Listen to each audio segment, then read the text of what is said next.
Things that people will ask me before procedures: how long is my recovery going to be?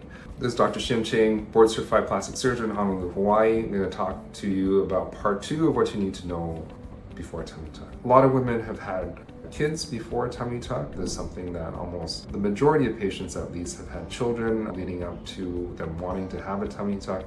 And we say to patients that the pain level from this procedure is similar to a C-section. Not quite the same, C-section is a bit different, but the pain level and the degree of restriction afterwards is around the same. Around 2 or 3 weeks of recovery where a patient just wants to rest at home, not do too much, be out too much, not travel around or drive around or do anything too active, no exercise during those 2 or 3 weeks.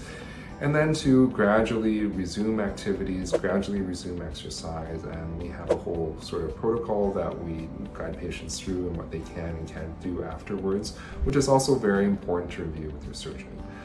Generally, we don't want anything that's really strenuous that's going to cause any stretching or tension on the incision from the tummy tuck, as well as any engagement of the core, because we repaired those muscles and we don't want anything to be disrupted if a patient tenses those core muscles. Pain is really well controlled with pain medication, sometimes narcotics, sometimes things that are a bit not quite as strong. We give patients a lot of different options regarding the pain medication, how to manage the pain, but everybody gets through it.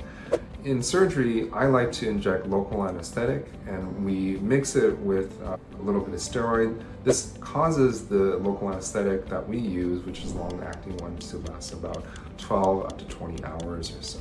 And that works really well. We inject all throughout the abdomen, block certain nerves, so that when patients wake up from this procedure, there's really very little pain. It usually builds throughout the night, and then the first day, 2 or 3 days are probably the most painful. But that initial local anesthetic that I inject really helps the patient, and we found that patients do really right after surgery because of it.